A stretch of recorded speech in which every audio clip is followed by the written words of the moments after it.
जो है आज हमारी जो है system of financial control and budgeting की हमारा 4th लेक्चर है। सही, तो वो आप लोग जितनी जल्दी देखेंगे मैं उतनी जल्दी जो है वो नेक्स्ट लेक्चर जो है वो अपलोड कर दूँगी। इसके लिए जो है आप अपने जो है ना इस चैनल को सब्सक्राइब कर लें, ठीक है।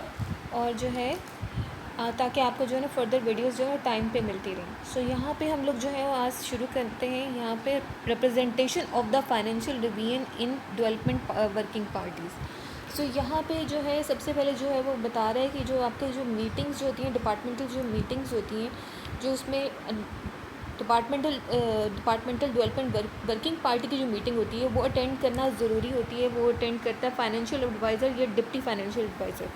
और जो मीटिंग होती है जो सेंट्रल डेवलपमेंट वर्किंग पार्टी की होती है वो एडिशनल फाइनेंस सेक्रेटरी जो होता है वो अटेंड करता है, ठीक है। सो दोनों चीज़ें याद रखिएगा। फर्स्ट ऑफ ऑल जो डिपार्टमेंटल डेवलपमेंट वर्किंग पार्टी की है वो फाइनेंशियल एडवाइज़र अटेंड करता है या डिप्टी फाइनेंशियल एडवाइज़र। लेकिन जो सेंट्रल डेवलपमेंट वर्किंग पार्टी की जो मीटिंग है वो अटेंड करता है एडिशनल फाइनेंशियल सेक्रेटरी। अब आपके पास बजटिंग प्रोसीजर में क्या कहता है।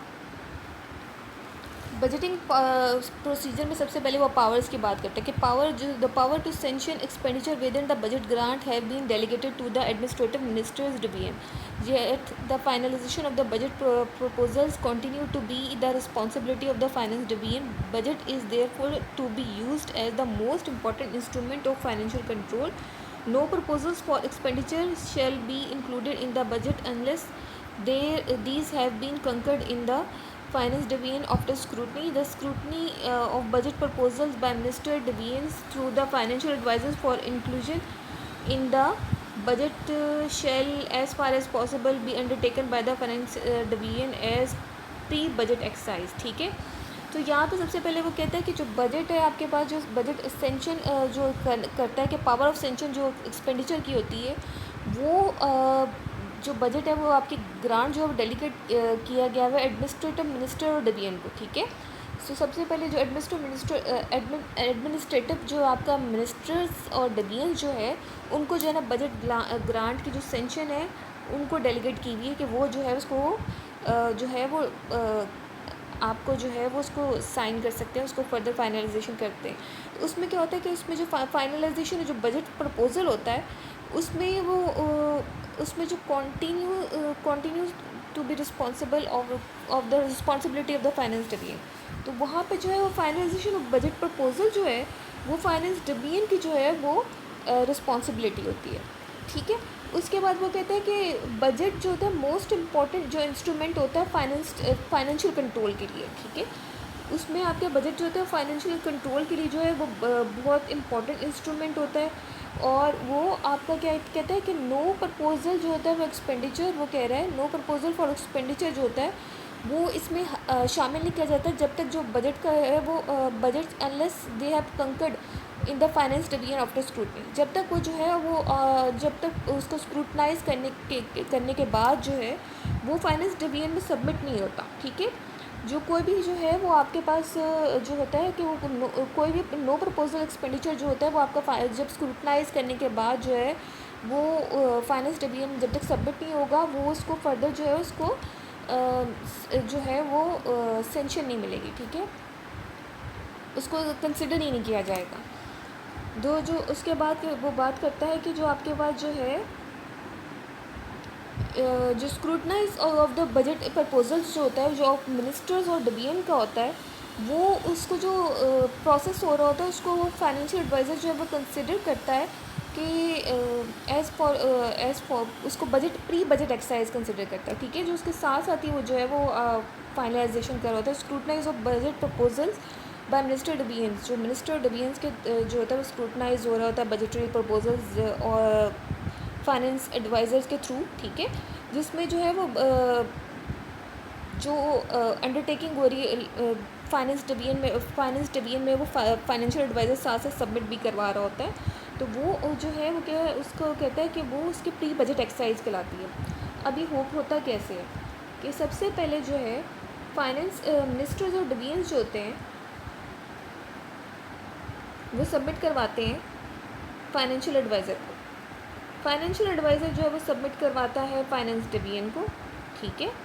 और फाइनेंस डिवीजन जो है वो आगे जो है ना वो इसको प्रोसेस करता है, ठीक है, वो आगे इसको जो है वो प्रोसेस में लेके जाता है, तो वो उसको हम कहते हैं कि प्री बजट एक्सरसाइजेज। सही, अब आपको समझ आ गया कि ये पूरा जो है वो रूट होता है जिसको जो है ना उसे फॉलो करना होता है।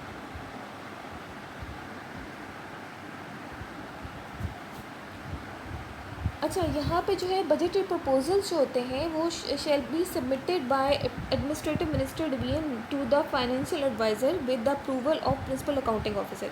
ये बहुत इंपॉर्टेंट पॉइंट है कि बजटरी प्रपोजल जो होता है, जो फाइनेंशियल एडवाइज़र जो होता है, जो बजटरी प्रपोजल है वो सबमिट किया जाता है मिनिस्टर और डिवीजन को, जो फाइनेंशियल एडवाइज़र को सबमिट करवाते हैं, वो with the approval of principal accounting officer होता है, ठीक है। वैसे नहीं होता कि वो डायरेक्टली जो है फाइनेंशियल एडवाइज़र को जो है वो सबमिट करवा दें, वो उसको जो है प्रिंसिपल अकाउंटिंग ऑफिसर जो है पहले वो कहता है कि हाँ ठीक है आप जो है ना सबमिट करवा सकते हैं, तो वो उसको सबमिट करवाते हैं। अच्छा, इसमें जो फाइनेंशियल एडवाइज़र होता है फिर वो उसको केयरफुली स्क्रूटनाइज करता है उन प्रपोजल्स को बिफोर, इससे पहले कि वो एग्री करे कि बजट प्रोविजन के लिए, वो उन्हें अच्छी तरह स्क्रूटनाइज करता है। और जैसे ही वो वंस जो होती है वो प्रोविजन जो होती है, वंस प्रोविजन जो उस एक्सपेंडिचर की जो होती है वो बजट में बन जाती है, अगर वो कह देता है हाँ ठीक है सही है इसे बजट में आ जाना चाहिए, तो वो इट बिकम्स इफेक्टिव, वो इफेक्टिव हो जाती है। और एडमिनिस्ट्रेटिव और मिनिस्टर्स और डिवीजन जो होती हैं वो इसके लिए ऑथराइज और उनको अथॉरिटी मिल जाती है कि वो इसको उनको जो सेंशन हुआ हुआ एक्सपेंडिचर है उसको जो है वो उसको सेंशन बजट के लिए जो है वो ग्रांट के लिए वो अप्लाई कर सकें, उसको पावर जो है उनको डेलीगेट हो जाती है और वो उसे फुलफिल कर सकें उन कंडीशंस को कि वो जो है उनको उसमें से जो है ना कुछ एक्सपेंडिचर उनको मिल जाए जितना उनको इस ऑफिस मेमोरेंडम के अकॉर्डिंग जो उसको मिल रहा है, ठीक है। जो मिनिस्टर और डिवीजन जो होते हैं वाइल इशूइंग एक्सपेंडिचर सेंशंस, जो ministers without further consultation with financial advisers. अच्छा, ये जो इसमें ये वाला केस है कि मिनिस्टर्स और डिवीजन जो होते हैं अगर वो इशू करते हैं एक्सपेंडिचर सेंशंस, उसमें जो विदाउट जो उसमें कंसल्ट करते हैं कि वो फाइनेंस एडवाइज़र से कंसल्टेशन के बगैर वो करते हैं, उसमें क्या होता है ऐसे केसेस में जो फाइनेंशियल कॉम्पिटेंस होता है ऑफ प्रिंसिपल अकाउंटिंग ऑफिसर का, ठीक है, उसमें जो है वो उसमें इंश्योर करता है कि वो आपके ऑब्जेक्ट वाइज जो आपके पास डिटेल्ड है उसमें बोथ पार्ट 1 और पार्ट 2 जो है वो आपके बजट एस्टिमेट्स आपको जो है ना आपने डिटेल में उसको जो है ना वो शो किया वो, ठीक है। उसमें जो बजट साइलेंट फीचर्स उसके जो है बजटरी प्रोसीजर के शेल बी एज फॉलोज, जो आपके साइलेंट फीचर्स हैं उसके बजटरी प्रोसीजर की, ये बहुत इंपॉर्टेंट है। इसी में आपको जो है ना पार्ट 1 और पार्ट 2 के बारे में पता चलेगा। मैं अभी आपको बता दूं तो उसमें पार्ट 1 वैसे आपका होता है बजट एस्टिमेट्स होता है, ठीक है, जो आपके रिलेटेड होता है और जो आपके standing to and fluctuating charges से होता है, ठीक है, जो अभी आपके पास है और जो आपके फ्लक्चुएट होते रहते हैं आपको उसका पता है।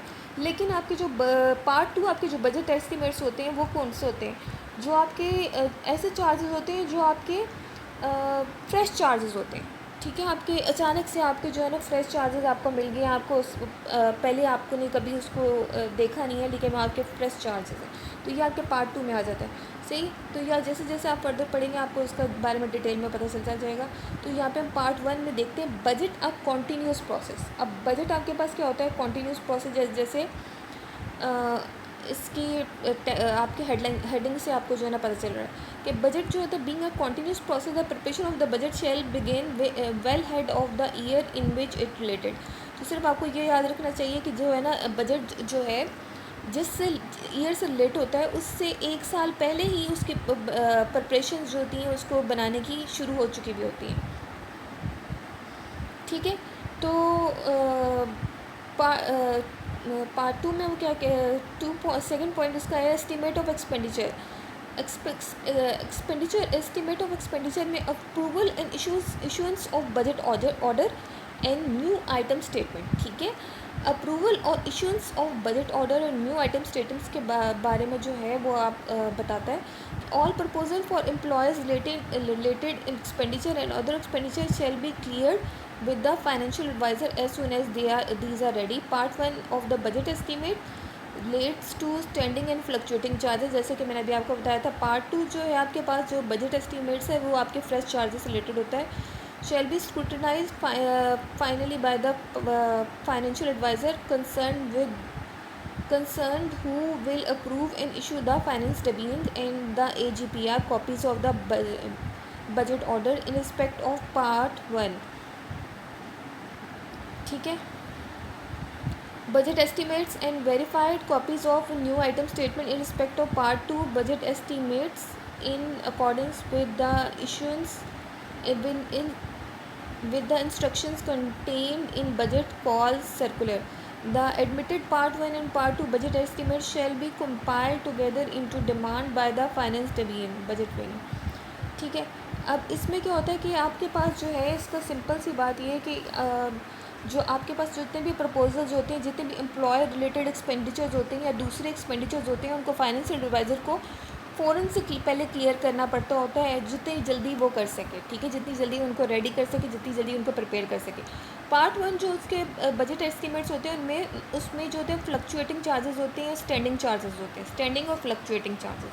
ठीक है, जो उसको वो डेली रूटीन में जो है वो ऑब्ज़र्व करता रहता है. और उसके पार्ट 2 बजट एस्टिमेट्स होते हैं.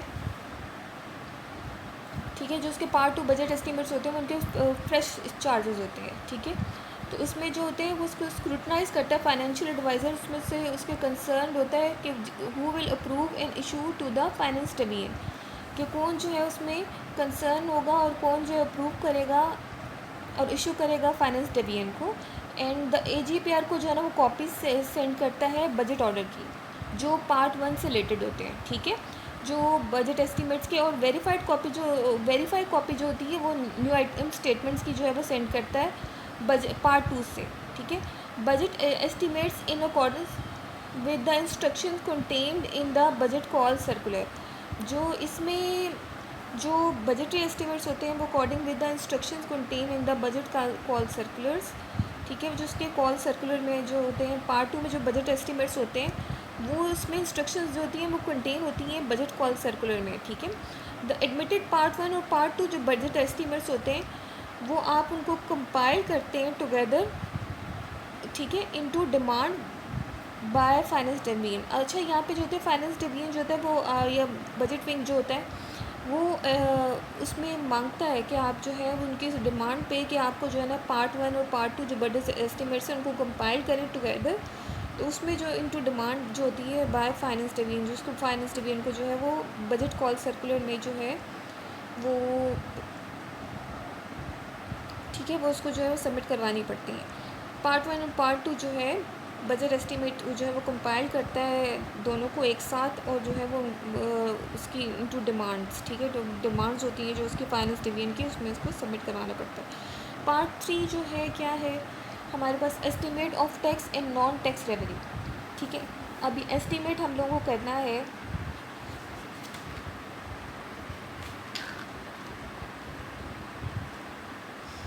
Estimate of tax and non tax revenue में हमारे पास आ जाता है सबसे पहले कि जो estimate of tax revenue and non tax revenue and capital receipts shall also first be coordinated and scrutinized by Chief Finance and Account Officer and submitted with the approval of Principal Accounting Officer to the Financial Advisor for approval.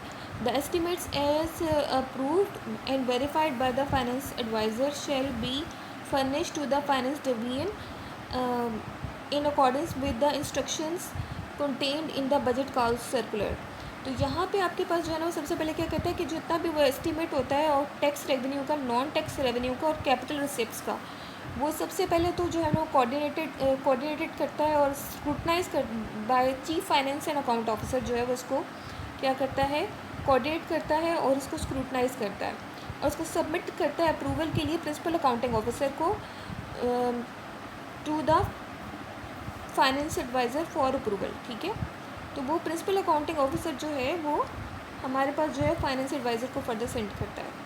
ठीक है, the estimate as approved, जैसे estimates जो है वो हमारे पास approve हो जाते हैं, वेरीफाइड हो जाते हैं बाय फाइनेंस एडवाइज़र जैसे ही, तो वैसे ही shall be furnish to the finance division, वैसे ही उसे उन्हें जो है ना फर्निश कर दिया जाता है फाइनेंस डिवीजन में इन अकॉर्डेंस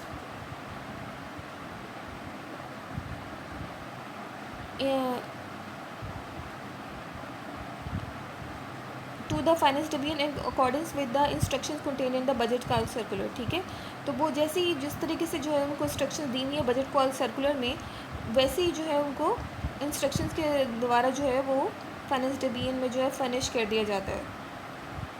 सही। तो यहाँ पे हमारे पास जो है वो ये कह रहा है कि चीफ फाइनेंशियल CFA जो है वो यहाँ पे सबमिट करवाता है प्रिंसिपल अकाउंटिंग ऑफिसर को, और प्रिंसिपल अकाउंटिंग ऑफिसर जो है वो फाइनेंशियल एडवाइज़र को सेंड करता है। ठीक है, अब ये जो फाइनेंशियल एडवाइज़र को जब वो सेंड करता है तो फाइनेंशियल एडवाइज़र जो है वो फर्निश करता है फाइनेंस डिवीजन को। ठीक है, जैसे ही जो है आपके पास बजट कॉल सर्कुलर में गिवन है, ओके, जैसे इंस्ट्रक्शंस गिवन है उसके हिसाब से वो उसे फर्निश कर देता है। अब इसके बाद जो है हमारे पास आ जाता है lump sum provision in capital expenditure. सही, लम सम प्रोविजन हमारे पास जो है वो कौन सी गिवन है, प्रोविजन जो है lump sum provision in the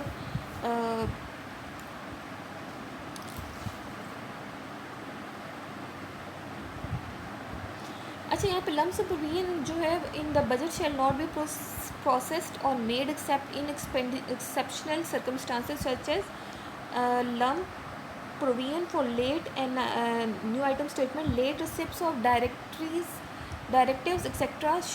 which shall be recorded.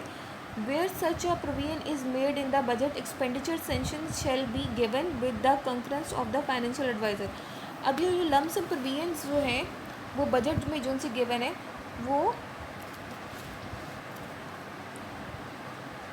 Budget में गिवन नहीं है। ठीक है, जो लम सम प्रोविजन जो है वो आपके बजट में जो है आपको जो वो बजट में गिवन नहीं होती। सही है, ना ही वो दी जाती हैं, एक्सेप्ट जो एक्सेप्शनल सर्कमस्टांसेस में जो है वो लम सम प्रोविजन जो होती हैं उसे जो है वो कंसिडर कर देता है लेट न्यू आइटम स्टेटमेंट।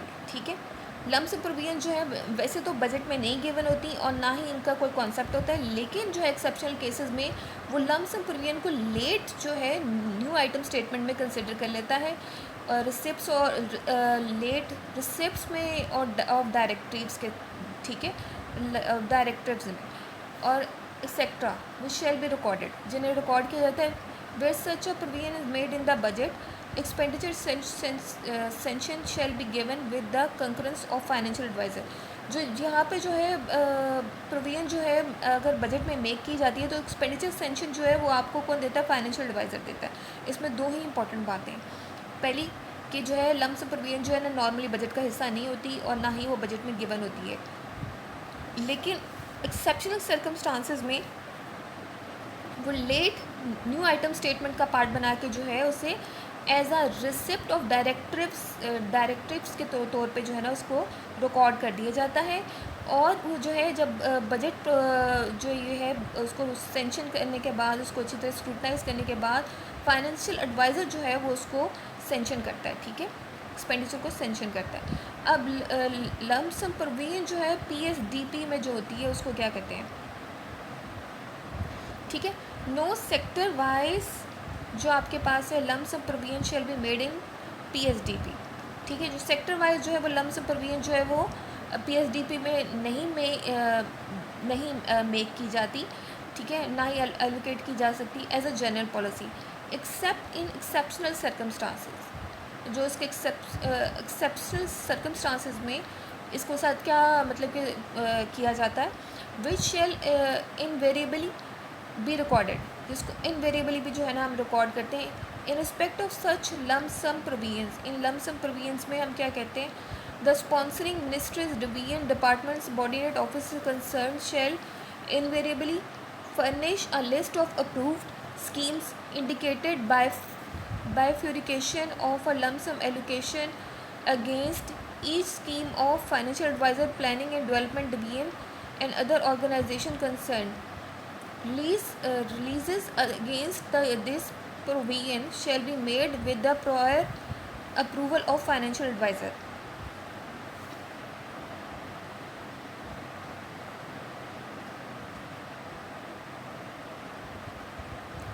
अच्छा, इसमें क्या होता है, जो एक्सेप्शनल जो सर्कमस्टांसेस में क्या होता है कि लमसम प्रोविजन जो है वो स्पॉन्सर करता है आपका मिनिस्टर्स, डिवीजन, डिपार्टमेंट या सबॉर्डिनेट ऑफिसर्स जो कंसर्न डिपार्टमेंट होता है, ठीक है। जो मिनिस्टर्स हैं, division and department subordinate officers हैं, वो इनवेरिएबली जो है ना फर्निश करेंगे लिस्ट ऑफ अप्रूवल स्कीम, ठीक है। अप्रूव स्कीम्स कौन सी हैं जिनके लिए जो है ना वो लमसम जो है प्रोविजन चाहिए, ठीक है। तो उसमें वो आपको जो है ना वो लिस्ट प्रोवाइड करेंगे सबसे पहले कि उनकी स्कीम्स कौन सी हैं जिनके में बाइफ्यूरिकेशन ऑफ द लमसम एलोकेशन जो है ना जिनके अगेंस्ट उन्हें चाहिए, ठीक है। वो फाइनेंशियल एडवाइज़र को प्लानिंग एंड डेवलपमेंट डिवीजन को जो है वो सबमिट करवाएंगे और अदर ऑर्गेनाइजेशन जो उससे कंसर्न है उन्हें सबमिट करवाएंगे, ठीक है।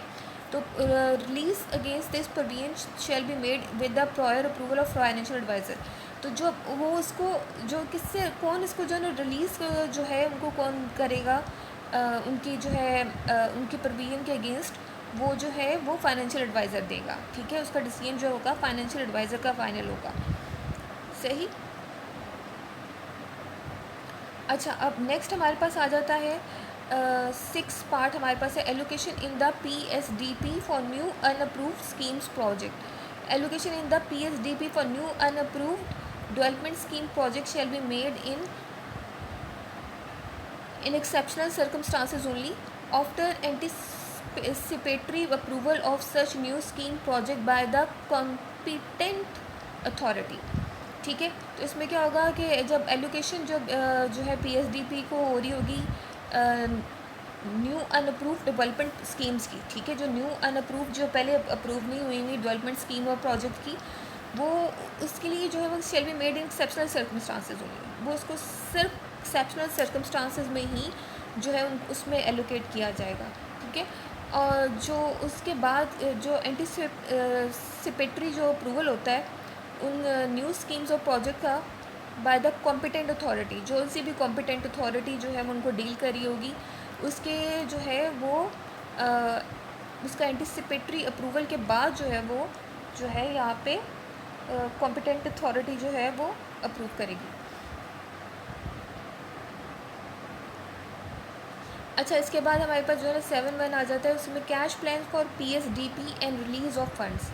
अच्छा, during the first quarter of financial year release of the allocations provided in the PSDP for individual schemes as have already been approved formally by the competent authority or have been given anticipatory approval by the chairman, ECNEC shall be made by the secretary of minister divisions concerned PAO without approval of PO का तो आपको पता है कि ये जो है आपके पास जो है प्रिंसिपल अकाउंट्स ऑफिसर है, ठीक है। Without approval of financial adviser organizations in accordance with the cash plan of the project duly approved by the secretary of the minister division and planning and development division, ठीक है। अच्छा, यहाँ पे इसका क्या है कि ड्यूरिंग द फर्स्ट क्वार्टर, जो पहले क्वार्टर होता है, ठीक है, आपको पता है 4 क्वार्टर्स होते हैं, ठीक है। हमारे पास जो फाइनेंशियल आपके पास ईयर होता है उसमें 4 क्वार्टर्स होते हैं। अब आप ये चेक कर लिएगा 3 महीने का जो है ना 1 क्वार्टर होता है, ठीक है, सही।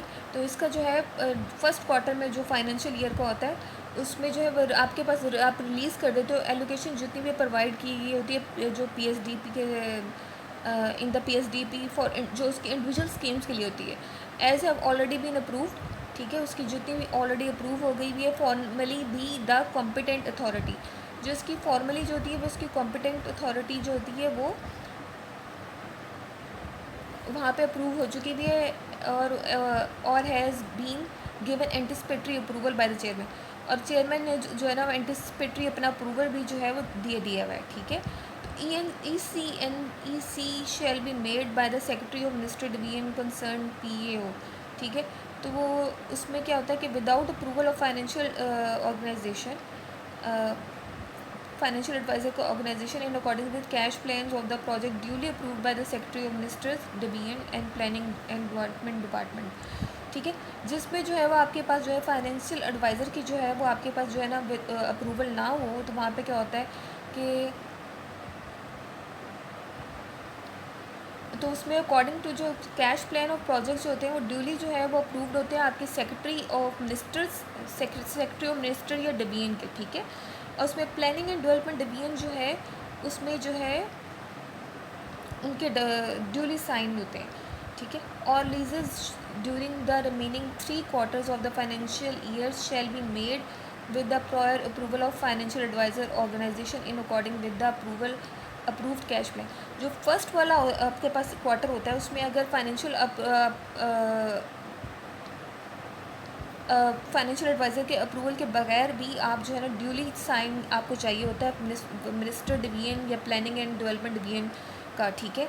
लेकिन जो बाकी के 3 quarters होते हैं उसमें आपका फाइनेंशियल ईयर में आपको जो है ना फाइनेंशियल एडवाइज़र का ही जो है अप्रूवल चाहिए होता है, ठीक है, according to the approval of cash plan. जो आपके पास जो होता है जो कैश प्लान का चार्ट होता है उसके हिसाब से आपको फाइनेंशियल एडवाइज़र का ही आपको अप्रूवल चाहिए होता है। The release shall be subject to utilization of funds release earlier of the furnishing a certificate of by the principal accounting officer regarding satisfactory implementation of approved work plan for the previous quarters of financial year. The release shall not be unduly delayed. अच्छा, जो इसमें जो release आपके पास release होती हैं उसमें आपके पास क्या होता है, आपके पास जो यूटिलाइजेशन ऑफ जो उसमें बताया होता है उन्होंने यूटिलाइजेशन अपने जो है ना किस तरह फ़ंड्स को यूटिलाइज़ किया, ठीक है। जो पहले वाला जो फर्स्ट क्वार्टर में था उन्होंने कैसे जो है ना उसको इस्तेमाल किए है।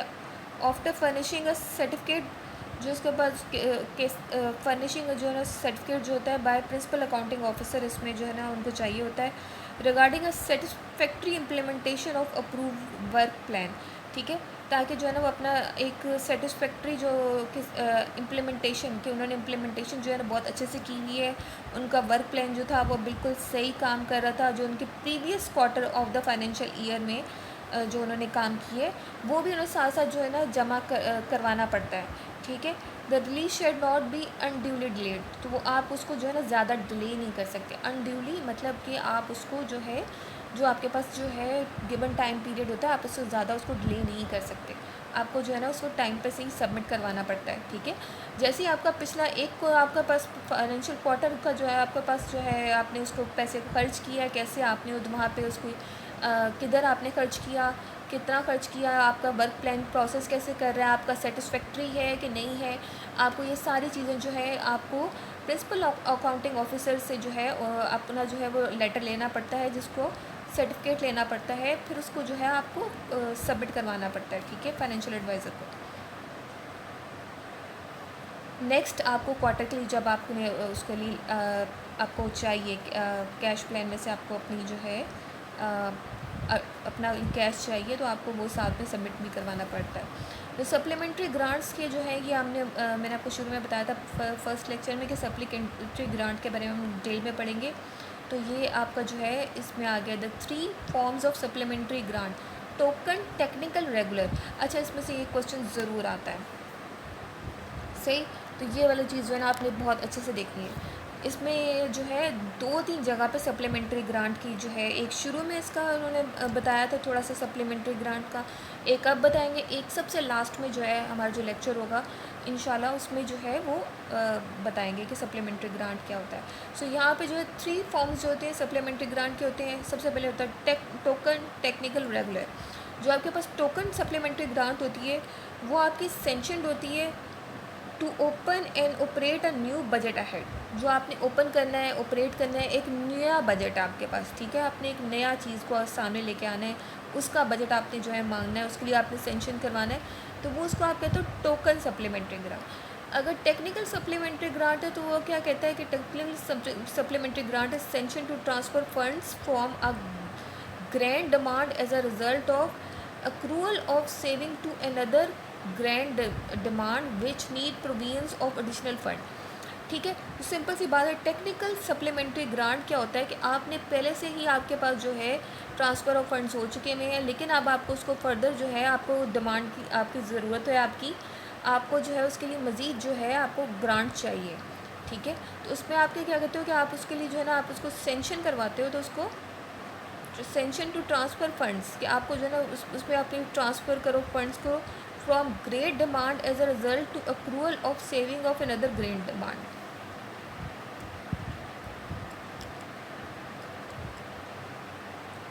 ठीक है। उस डिमांड को पूरा करने के लिए आपको जो है ना रिज़ल्ट जो है ना वो अपनी जो है उसको फर्दर जो है ना अपनी अक्रूवल ऑफ सेविंग्स टू आपने जो है क्या कहना है,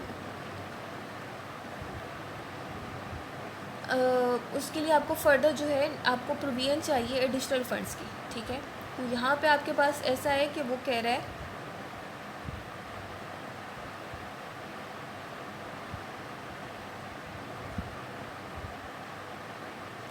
जहाँ पे आपको एडिशनल फंड्स चाहिए, आपके पास एक ऑलरेडी प्रोजेक्ट चला हुआ है, उसके लिए आपने पहले बजट जो है वो ले चुके हैं। ठीक है, उसके लिए फ़र्दर आपको ग्रांट चाहिए, आपकी डिमांड है उसमें आपको उसको कंप्लीट करने के लिए। ठीक है, तो वो उसके लिए आपको जो है ना एडिशनल फंड्स दरकार है, उसको आपको उसको न्यू प्रोविजन जो आपको उसको which need provision of additional funds. ठीक है, उसको एडिशनल फंड्स की ज़रूरत है, तो उसको आप क्या कहेंगे, टेक्निकल सप्लीमेंट्री ग्रांट। और अब आपके पास आ जाती है नंबर 3, रेगुलर सप्लीमेंट्री ग्रांट। तो regular supplementary grant is sanction when saving is not available either through reappropriate of funds from within the same grant demand or technical supplementary grant from one grant demand to another grant demand। ठीक है, तो regular supplementary grant जो होते हैं वो आप sanction करवाते हो जब आप व्हेन सेविंग्स जो होती हैं आपके पास अवेलेबल नहीं होती हैं। ठीक है, इधर थ्रू रीअप्रोप्रिएट ऑफ फंड्स। ठीक है, जो आपके पास रीअप्रोप्रिएट ऑफ फंड्स होते हैं from within the same grant demand और technical supplementary grant from one grant demand to another grant demand. ठीक है, आपके पास जो है रेगुलर सप्लीमेंट्री ग्रांट क्या होता है कि आपके पास जो सेविंग जो होती है अवेलेबल नहीं है थ्रू रीअप्रोप्रिएशन ऑफ फंड्स। ठीक है, रीअप्रोप्रिएशन ऑफ फंड्स के थ्रू भी नहीं है, जो आपके पास सेम ग्रांट डिमांड में थी, या फिर आपके पास टेक्निकल सप्लीमेंट्री ग्रांट में भी जो थी one grant demand to another grant demand, आप उसको भी जो है आपके पास अवेलेबल नहीं है, तो वो आप क्या कहते हो, आपके पास रेगुलरली सप्लीमेंट्री ग्रांट है। अच्छा, टेक्निकल सप्लीमेंट्री ग्रांट में वो एक बात चीज़ है कि वो कहता है कि अगर एक ग्रांट डिमांड में जो है वो आपके पास जो है वो सेविंग है और दूसरे ग्रांट में जो है वो सेविंग नहीं है, तो क्या कहता है कि आपके एक ग्रांट में अगर नहीं आपको ज़रूरत तो आप दूसरे में जो है वो ट्रांसफ़र कर सकते हो। ठीक है, तो यहाँ पे जो है वो रेगुलर सप्लीमेंट्री ग्रांट में आपके पास जो है वो ना ही रीअप्रोप्रिएशन ऑफ फंड्स में है, ना ही आपके पास जो है वो टेक्निकल सप्लीमेंट्री ग्रांट में है। सही, तो यहाँ पे आपके पास जो है दोनों में अवेलेबल नहीं है, उसको आप क्या कहते हो, regular supplementary grant. While the technical supplementary grant does not imply any additional to the sanctioned budget grant, the regular supplementary grant involve an upward change in the sanctioned budget grant। तो यहाँ पे क्या कहता है कि technical supplementary grant जो है वो क्या कहता है कि वो does not employ any additionality to the sanction budget grant. यहाँ पे टेक्निकल सप्लीमेंट्री ग्रांट जो है वो अप्लाई नहीं करता एडिशनली सेंक्शन बजट ग्रांट में, और जो रेगुलर सप्लीमेंट्री ग्रांट है वो इन्वॉल्व करता है अपवर्ड चेंज जो होता है उनके सेंक्शन बजट ग्रांट में। ठीक है, सही। रेगुलर टेक्निकल सप्लीमेंट्री ग्रांट इसलिए क्यों नहीं क्या करता कि वो उसमें वो कहता है कि एडिशनली जो है वो सेंक्शन बजट ग्रांट में अप्लाई इसलिए नहीं कर रहा क्योंकि वो कहता है कि एक ग्रांट में अगर पैसे की अगर फॉर एग्जांपल एक प्रोजेक्ट को अब जो है ना उसमें कुछ पैसा सेव हुआ हुआ है और दूसरे में अब उसको पास पैसा ख़त्म हो चुका है, तो कहते हैं वो एक में जो आपके पास सेव हुआ हुआ है उसमें अब ज़रूरत नहीं है तो वहाँ पर दूसरे में ट्रांसफ़र कर दिया जाए। लेकिन रेगुलर सप्लीमेंट्री ग्रांट में क्या होता है कि वो कहता है कि अपवर्ड चेंज आपको चाहिए होता है, जहाँ पे आपके पास आपको बजट को दोबारा से सेंक्शन करवाना पड़ता होता है। यहाँ पे all supplementary grants have to be presented to the parliament for ex post authority. ठीक है, जो आपके presented to the parliament for ex post authorization. तो सप्लीमेंट्री ग्रांट जो होता है वो आपके वो प्रेजेंट किया जाता है आपके पार्लियामेंट में एक्स पोस्ट के लिए, आपके ऑथराइजेशन के लिए। ठीक है, जो minister division should therefore be able to anticipate the requirements well ahead of the financial year to which the budget relates and obtain the concurrence of the finance division, thereby estimate the necessity of supplementary grant। ठीक है,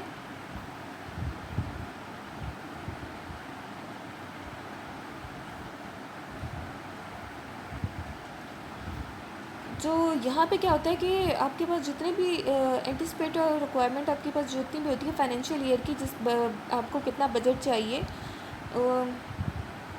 और आपको कितना obtain करना है, वो आपका कौन सा आपके जो है ना वो कौन कहाँ पे कंकरेंस कहाँ पे अकर कर रहा होता है फाइनेंस डिवीजन में, कहाँ कौन जो है उसको फाइनली एग्री करता है, उसके लिए फाइनेंस डिवीजन करता है। Day bye eliminating the necessity for supplementary grant, जितनी भी आपको जो है ना एलिमिनेट करना है आपको सप्लीमेंट जितनी ज़रूरत है आपको सप्लीमेंट्री ग्रांट की, finance division will look with this favour upon any request for supplementary grant except in extra ordinary circumstances. अच्छा, नॉर्मली जो होता है फाइनेंस डिवीजन जो होता है वो डिसफेवर करता है कि आपको जो है ना वो आपको रिक्वेस्ट आप बाद में सबमिट करवाओ कि आपको सप्लीमेंट्री ग्रांट्स आपको चाहिए, एक्सेप्ट आपके पास जो है ना एक्स्ट्रा ऑर्डनरी सर्कमस्टांसेस हो, और इन सर्कमस्टांस में फाइनेंस डिवीजन जो है एक्शन लेता है। Would accept an explanation of the failure to foresee the additional expenditure.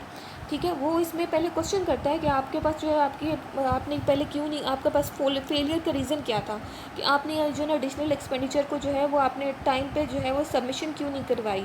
ठीक है, बजट जब आपका बजट आपके पास आ रहा था आपने उसको क्यों नहीं देखा, उसको आपने उस टाइम पे क्यों नहीं आपने जो है उसको सही से देख के आपने जो है वो बजट को क्यों नहीं आपने जो है उसको सबमिशन आपने दी।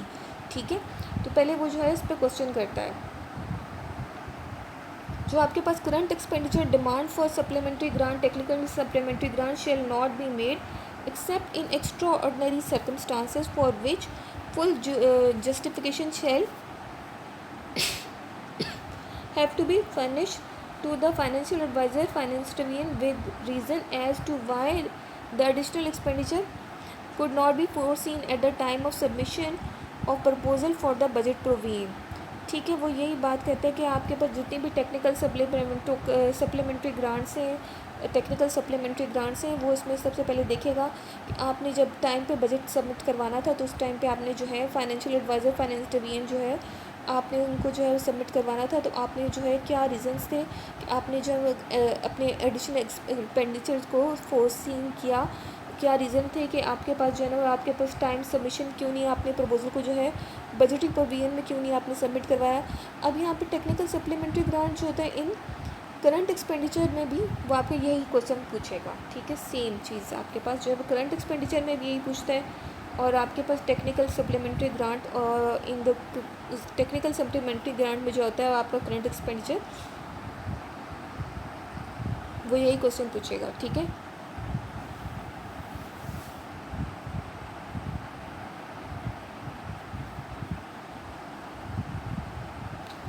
अच्छा, likewise for reallocation of funds from one development project to another as a result of review of the PSDP, the prescribed procedure for surrender of savings shall have to be completed।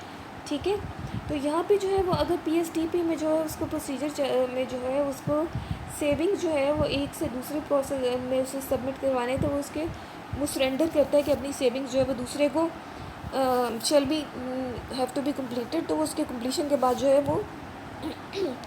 वो यहाँ पे जो है वो उसको prescribe जो procedure होता है उसको फॉलो करते हुए उसको वो सरेंडर करता है।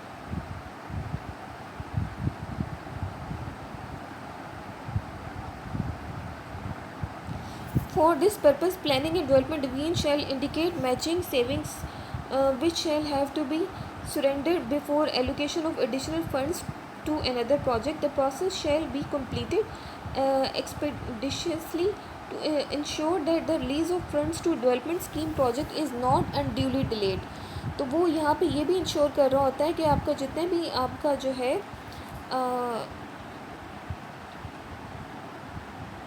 जो प्लानिंग एंड डेवलपमेंट डिवीजन जो होता है वो इंडिकेट करता है कि मैचिंग सेविंग्स जो होती हैं वो आपके पास आप उसको पहले से सरेंडर कर देते हो।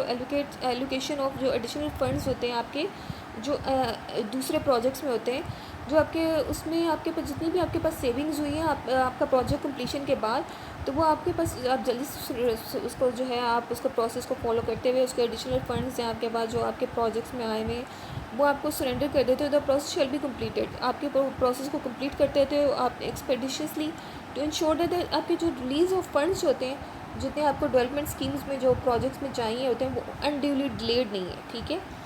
The last date for submission of schemes of supplementary grant, technical supplementary grant to the finance division shall be 31 May of the financial year, ठीक है। जो इसमें आपके पास क्या होता है कि लास्ट डे आपके पास जो होता है सबमिशन ऑफ शेड्यूल, ठीक है। जो लास्ट डे आपके पास है, आपके पास schedule of supplementary grant, technical supplementary grant जो आपने सबमिट करवानी होती है फाइनेंस डिवीजन में, वो आपके पास लास्ट डेट होती है 31 मई। आपके पास फाइनेंशियल ईयर का जो सा भी होगा उसमें आपने 31 मई को अपना जो है जितना आपका बजट बन रहा होगा आपका सप्लीमेंट्री ग्रांट में, टेक्निकल सप्लीमेंट्री ग्रांट में, आपने वो सबमिट करवाना है अपने पास जो है फाइनेंस डिवीजन में, ठीक है। Such proposal for supplementary grant, technical supplementary grant shall be submitted in pursuance of continuously provisions in GFR or and on the prescribed performa annex 2। तो यहाँ पे जो है वो कहता है कि आपके पास प्रपोजल जो आपके पास सप्लीमेंट्री ग्रांट और जो आपके पास टेक्निकल सप्लीमेंट्री ग्रांट में जो आप सबमिट करवाते हो वो आपको जो है ना परसुएंस ऑफ कॉन्टीन्यूसली प्रोविजंस, जो आपके पास जो कॉन्टीन्यूसली प्रोविजंस होती हैं and GFR and on the prescribe pro forma, जो आपके पास प्रिस्क्राइब परफॉर्मा में गिवन है उसमें आपको फॉलो करते हुए जो है वो आपको सबमिट करवानी होती है, ठीक है। अब ये आपके पास जो है इसमें 9th हमारे पास क्या है, foreign exchange budget in PSDP। तो PSDP में जो आपके पास फॉरेन एक्सचेंज बजट है वो आपका shall be prepared in according with the instruction issued by finance division from time to time. जो आपके पास जो फॉरेन एक्सचेंज बजट है वो आपका प्रिपेयर करता है, आपके पास इंस्ट्रक्शंस कौन देता है, फाइनेंस डिवीजन दे रहा होता है, टाइम टू टाइम दे रहा होता है, ठीक है। सो आपके पास जो है नेक्स्ट हमारे पास आ जाता है 14 पावर्स ऑफ सेंशनिंग प्रोजेक्ट, ठीक है। अब इसमें कौन से वाले प्रोजेक्ट जो है कौन सेंशन कर सकता है ये जो है यहाँ पे गिवन है, ठीक है। The existing sanctioning power of various authorities are indicated below, ठीक है। Executive committee of national economic council की जो है वो आपके पास जो है उसमें यहाँ पे सेंशनिंग पावर कितनी दी हुई है और उसमें कौन सेंशन कर सकता है, कौन सा डिपार्टमेंट जो है उसके लिए लायबल है वो यहाँ पे बताया गया हुआ है, सही। तो executive committee of national economic council, सही, इसका बीच भी जिक्र आ रहा था। इसकी जो स्कीम कॉस्टिंग अबव ₹500 मिलियन है, ठीक है। 500 मिलियन जो है executive committee of national economic council की है, ठीक है। और प्लानिंग एंड डेवलपमेंट डिवीजन जो है वो इसके लिए रिस्पॉन्सिबल है, ठीक है। प्लानिंग एंड डेवलपमेंट डिवीजन, ठीक है। लेटर नंबर 21 PIA PC 2005, ठीक है, डेटेड 14 मार्च 2001, सही। तो यहाँ पे आपके पास जो है executive committee of national economic council जो है उसकी 500 मिलियन है, ये अमाउंट याद रखिएगा, सही। ये अमाउंट पूछा जा सकता है। अच्छा, सेंट्रल डेवलपमेंट वर्किंग पार्टी जिसको हम जो है ना नॉर्मली CDWP कह देते हैं, ठीक है। इसकी भी जो स्कीम्स कॉस्टिंग ₹500 मिलियन है, ठीक है।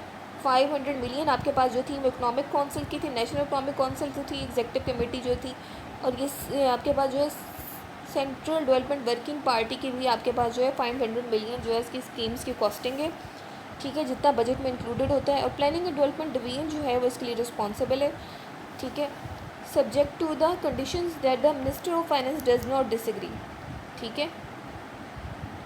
यहाँ पे जो है कंडीशन यहाँ पे दी हुई है कि मिनिस्टर ऑफ फाइनेंस जो है वो इसके साथ जो है वो डिसएग्री ना करे, ठीक है, सही।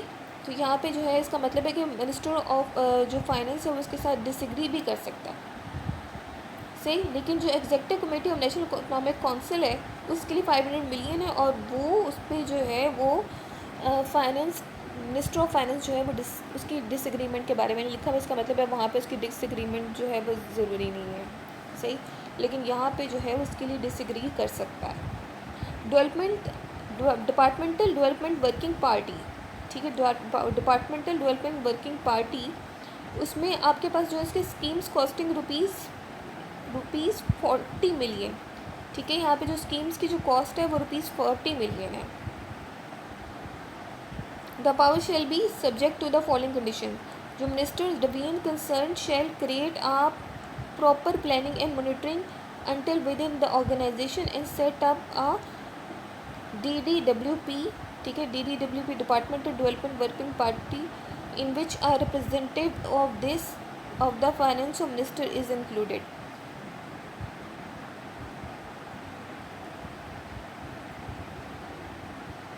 अच्छा, यहाँ पे वो बात कर रहे हैं कि यहाँ पे स्कीम्स की कॉस्टिंग जो है वो ₹40 मिलियन, ठीक है। CDWP और जो नेशनल इकोनॉमिक काउंसिल वाला है उसके पास 500 मिलियन की है, ठीक है, उसकी स्कीम्स की कॉस्टिंग, ठीक है। यहाँ पे जो आपके पास इसमें जो है पावर्स जो है वो इसके सब्जेक्ट टू फॉलोइंग कंडीशंस है। इसमें मिनिस्टर और डिवीजन जो है वो यहाँ पे कंसर्न जो है वो क्रिएट करता है, प्रॉपर प्लानिंग और मॉनिटर करता है unit within the organization and set up a DDWP in which a representative of the Minister of Finance is included, जिसमें जो रिप्रेजेंटेशन ऑफ फाइनेंस और मिनिस्टर की जो होती है वो बहुत इंक्लूडेड होती है, ज़रूरी होती है, इंक्लूडेड होती है, ठीक है।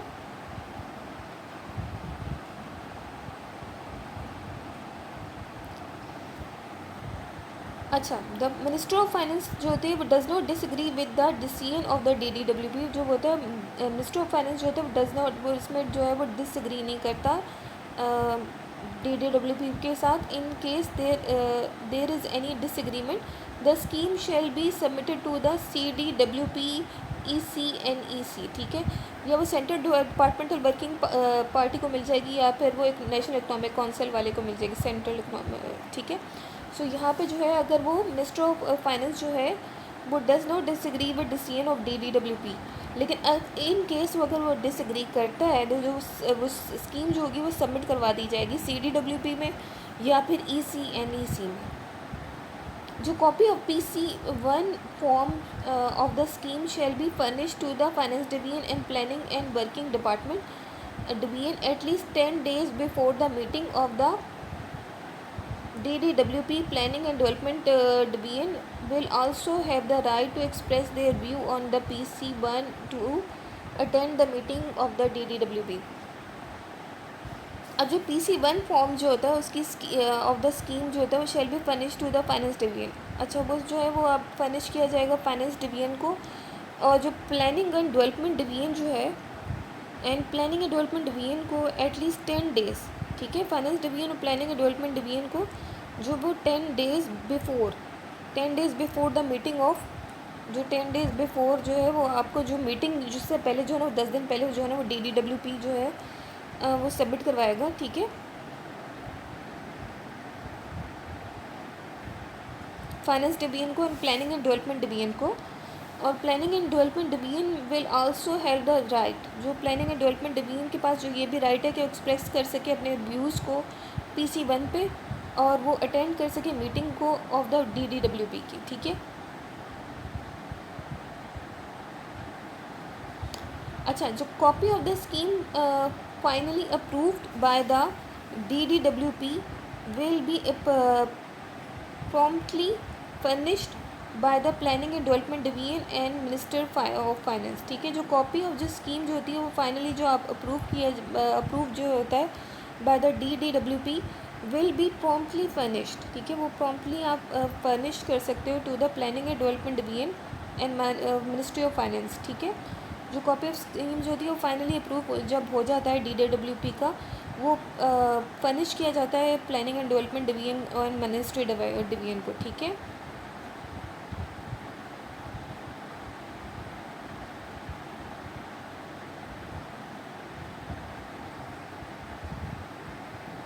सो ये हमारे पास आ गया DDWP का हमारे पास हो गया, और हमारे पास आ गया autonomous bodies, commercial, non commercial, ठीक है। तो ये हमारे पास जो है autonomous organization where commercial and non commercial having board of by what ever name called would be competent to sanction their development scheme with 100% self-financing and no government guarantee and involving less than 25% foreign assistance subject to the following.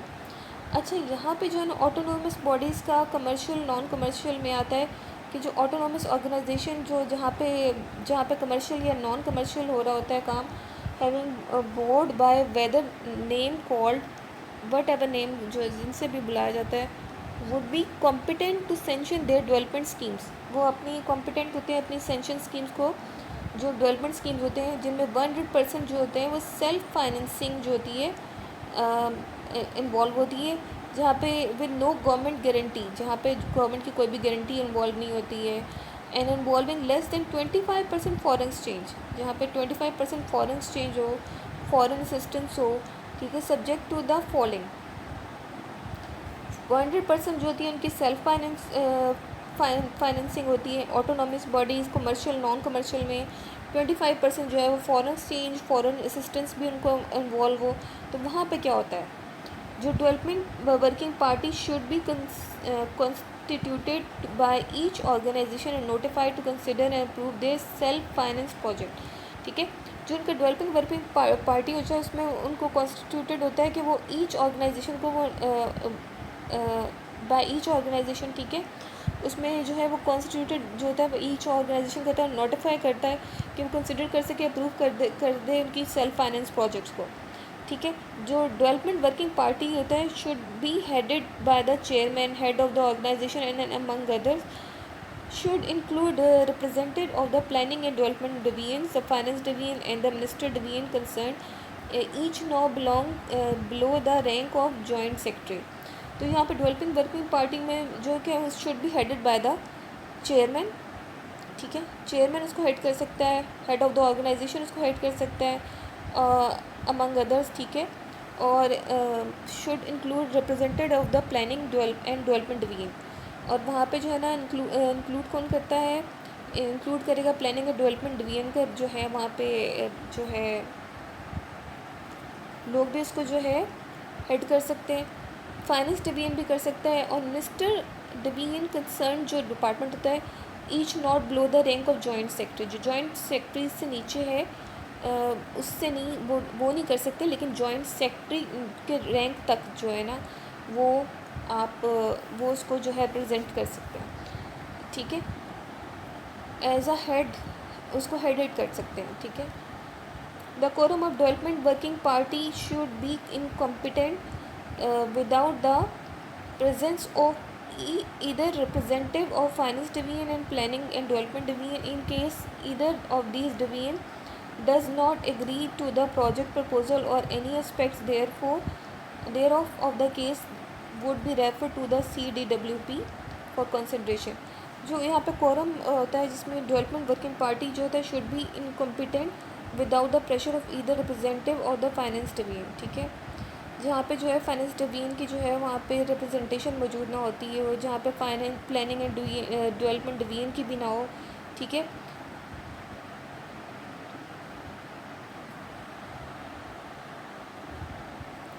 तो वहाँ पे उसको incompetent जो है ना consider कर लिया जाता है विदाउट द प्रेजेंट, जहाँ पे वो प्रेजेंट ना हो, ठीक है, फाइनेंस डिवीजन में से कोई ना हो, प्लानिंग एंड डेवलपमेंट डिवीजन में से ना हो, ठीक है।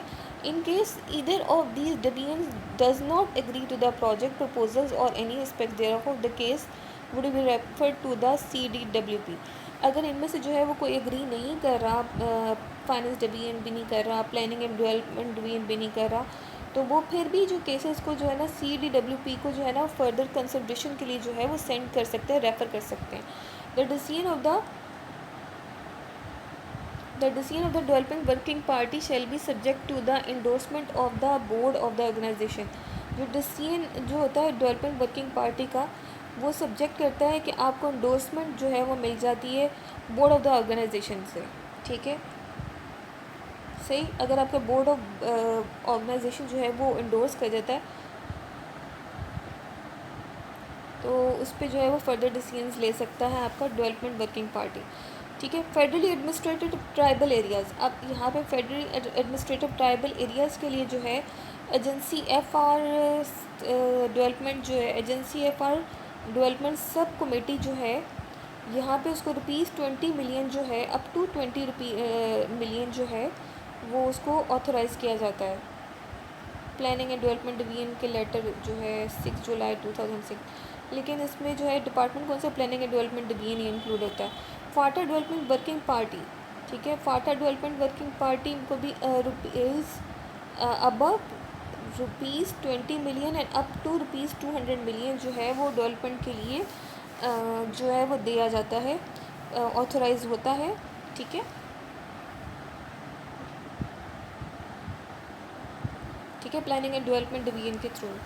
और नॉर्दर्न एरियाज़ में क्या होता है, northern areas development department working committee up to ₹20 million, ठीक है। अब ये northern areas development working party, ठीक है, पहले था आपके पास northern areas development departmental development working committee, ठीक है। अब आपके पास जो थे कि वो है आपके पास इसकी जो आपके पास जो है Kashmir affairs and northern areas division है। इससे पहले जितनी भी थी वो प्लानिंग एंड डेवलपमेंट डिवीजन के अंदर आती थी, ठीक है, चाहे वो फाटा वाली भी हो। लेकिन अब यहाँ पे नॉर्दर्न एरियाज़ में जो है आपके पास जो है डिपार्टमेंट आ जाता है Kashmir affairs and northern areas division आ जाता है, ठीक है। तो यहाँ पे अप टू ₹20 मिलियन था जो आपके डिपार्टमेंटल डेवलपमेंट वर्किंग कमेटी था, फर्स्ट वन, ठीक है। सेकंड में आपके पास जो है अप टू ₹100 मिलियन है, ठीक है। अब उसके बाद हमारे पास आ जाता है Azad government of the state of Jammu Kashmir, AG जो डेवलपमेंट वर्किंग पार्टी है उसको कितना मिलता है, अप टू ₹40 मिलियन, ठीक है। जो AJ कैबिनेट डेवलपमेंट कमेटी है उसको 200 मिलियन है, ठीक है। यहाँ पे याद रखिएगा जो इसका डिपार्टमेंटल वाला था ना नॉर्दर्न एरियाज़ का, वो अप टू ₹20 मिलियन था। नॉर्दर्न एरियाज़ का डेवलपमेंट वर्किंग पार्टी वाला क्या था, अप टू ₹100 मिलियन था। डेवलपमेंट वाला जो था वो आपके पास 100 मिलियन था, जो डिपार्टमेंटल डेवलपमेंट था वो अप टू ₹20 मिलियन था। लेकिन AJ में जो है डेवलपमेंट वर्किंग पार्टी के जो है 40 मिलियन है, और जो AJ के कैबिनेट डेवलपमेंट कमेटी है उसके 200 मिलियन है, ठीक है। अब आ जाता है इस्लामाबाद कैपिटल अथॉरिटी, सही। यहाँ पे जो है उसके अप टू ₹40 मिलियन है, ठीक है, up to ₹40 million. Planning and development committee letter number 2018 November 2000 को जो है ये सेंशन किया गया था, ठीक है। सो ये इसकी डेट्स भी देख लीजिएगा। इस्लामाबाद डेवलपमेंट वर्किंग पार्टी की अप टू ₹40 मिलियन है, और यहाँ पे आपके पास जो है नॉर्दर्न एरियाज़ में जो Kashmir affairs and northern areas division है, ठीक है, ओके। तो यहाँ पे हमारे पास this OM shall be issued subject to the following condition except as a set in para B below the OM supersedes the division OM F3 EXP 3 2000 dated 30 June 2000, ठीक है। In case that has arisen below the date the coming into effect of the OM, the instruction contained in the division OM F34 X3 2000 dated 30th June 2000 shall apply. The system shall not be applicable to the defense service where the revised system of the financial management for defense services as introduced in Minister of Defense letter number 1। ये वैसे मेरे ख्याल में इससे इतना नहीं पूछा जाएगा, हाँ ये कि कौन सी डेट से अप्लाई किया जा सकता है, तो वो ये वाली डेट है, ठीक है, 30 जून 2000 शैल अप्लाई, ठीक है। और यहाँ पे जो है वो बता रहा है कि यहाँ पे आपकी कौन सी date of 26 December 1981 modified from time to time shall continue be in force.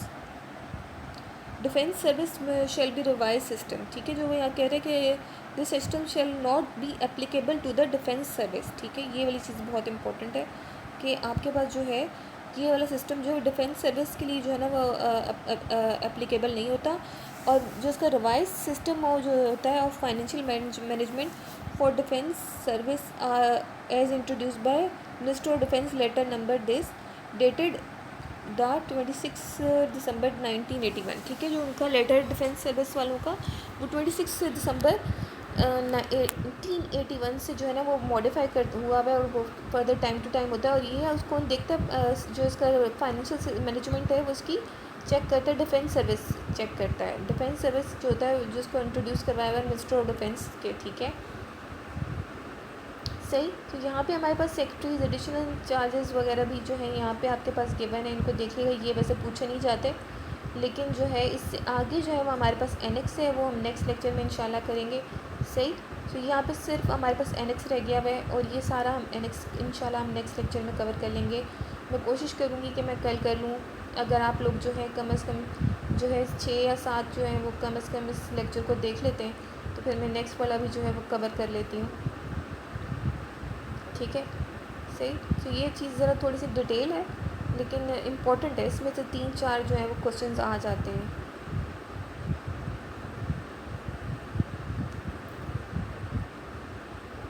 क्योंकि आपने सारे अगर लेक्चर जो है ना इसके 4 के 4 पार्ट्स पढ़ेंगे, तो इसने एनेक्स 2 का जो है वो बार बार जिक्र किया हुआ, और ये आपका एनेक्स 2 है सही। इसमें से बार बार वो पूछता है name of power, power of delegation to the minister division, power delegated to the head of department, कौन सा हेड ऑफ डिपार्टमेंट इसके लिए रिस्पॉन्सिबल है, कौन सा मिनिस्टर डिवीजन पावर का नाम किया है वगैरह वगैरह। ये चीज़ें जो है ये इंपॉर्टेंट है, ये थोड़ी सी चीज़ें जो है आपको पता होनी चाहिए, ठीक है। बस इसमें कुछ जो है चंद एक मैं आपको बता दूँगी, वो बहुत इंपॉर्टेंट है, उनको अच्छे से कर लिएगा। बाकी जो है वो इतने नहीं है, लेकिन जो है उनको भी याद रखिएगा, काम आ जाएंगे। और उसके बाद सबसे एंड में जो है वो हमारे पास एक मरतबा फिर से वो सप्लीमेंट्री ग्रांट के बारे में बताएगा, ठीक है। उसको भी हम इंशाल्लाह अपने नेक्स्ट लेक्चर में देख लेंगे। यहाँ पे वो सप्लीमेंट्री ग्रांट के बारे में जो है वो एक बार डिटेल से बताएगा। आर्टिकल 84 का इसमें क्या रूल है, कि पैरा 98। तो ये हम अपने जो है लेक्चर में इंशाल्लाह जल्दी कवर कर लेंगे। चलिए आज के लेक्चर को हम यहीं पे एंड करते हैं। Thank you so much.